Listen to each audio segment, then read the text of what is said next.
Underground money house.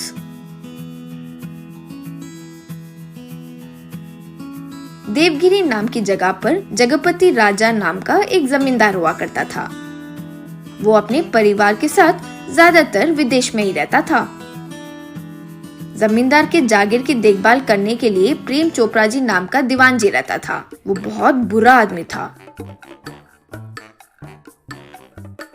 दीवान जी वहाँ गांव वालों पर अत्याचार करके वहाँ के जंगल में स्मगलिंग करता था और गैर कानूनी तरीकों से करोड़ों रुपए का काला धन कमा लिया। लेकिन उसे जमींदार के सरकारी प्रभाव का डर था और लोगों में जो उनका अच्छा नाम था, उससे उन पैसों को जमींदार के गेस्ट हाउस के नीचे बिना किसी को शक हुए अंडरग्राउंड मनी हाउस का निर्माण किया।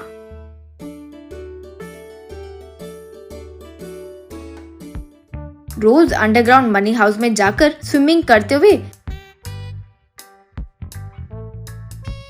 शराब पीकर टीवी देखते हुए उन पैसों को देखते देखते खुश होता था। कुछ साल बीतने के बाद एक दिन जगपति राजा दीवान जी को फोन मिलाकर बताए कि उनकी बेटी स्टेट व्यवहार देखने के लिए आ रही है, तो जरूरी चीजों का इंतजाम किया जाए। दीवान जी को उसके शक्ल और सोच जैसा ही एक नालायक बेटा था। विदेश से जमींदार की बेटी रोजा इंडिया आई। दीवान जी उसे जमींदार हाउस में लेकर गया। इतने बड़े बंगलों में रहकर मैं क्या करूंगी? ऊपर से ये इस्तेमाल नहीं हो रहा है, इसीलिए पुराना हो गया है। मैं हमारे गेस्ट हाउस में रहती हूँ।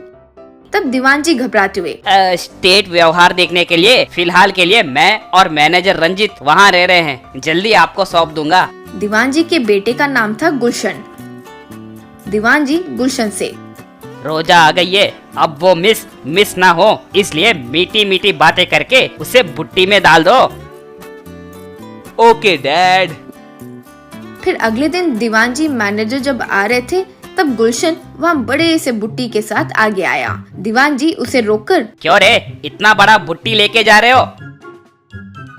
रोजा को बुट्टी में डालने के लिए डैड। वो सुनकर वहीं मौजूद मैनेजर हंसते हुए, जैसा बाप वैसा बेटा कहकर चले गया।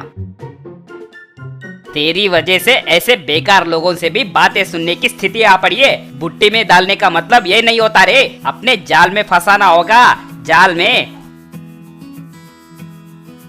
उस दिन रात को दीवान जी अंडरग्राउंड मनी हाउस में शराब पीते हुए, इन पैसों को खुले में खर्च करने का मौका पता नहीं कब मिलेगा, रोजा से ये पता नहीं कब शादी करेगा, यूँ सोचते हुए दुखी बैठा था। एक दिन गुलशन एक बड़े से पत्थर पर खड़े होकर एक बड़ा जाल बिछाने की प्रैक्टिस कर रहा था। वो देखकर दीवान जी, रे क्या कर रहे हो रे? आप ही ने तो रोजा को अपने जाल में फंसाने के लिए कहा था ना डैड, इसलिए प्रैक्टिस कर रहा हूँ।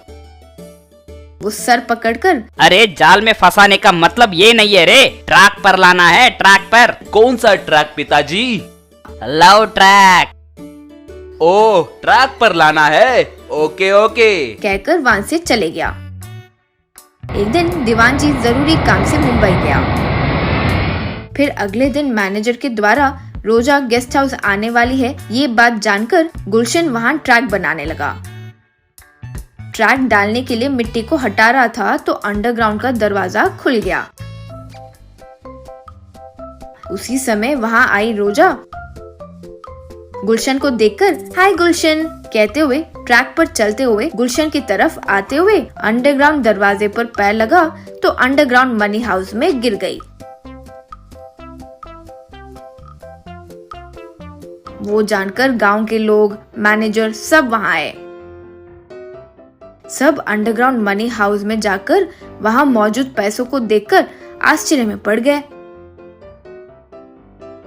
गांव वालों से रोजा, आपके गांव में मिला है, इसीलिए ये आप ही के पैसे हैं, कहकर उन्हें ले जाने के लिए बोली। गुलशन द्वारा उतने पैसे मिले सोचकर लव यू गुलशन कहकर पप्पी दी।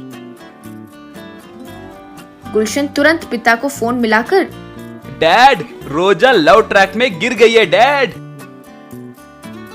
मैं मर भी गया तो नहीं मानूंगा। चाहो तो मैनेजर अंकुल से पूछ लो डैड। कहते हुए मैनेजर को फोन दिया। वो जो हुआ वो सब बताया। वो सुनकर दीवान जी सर चकराकर नीचे गिर गया।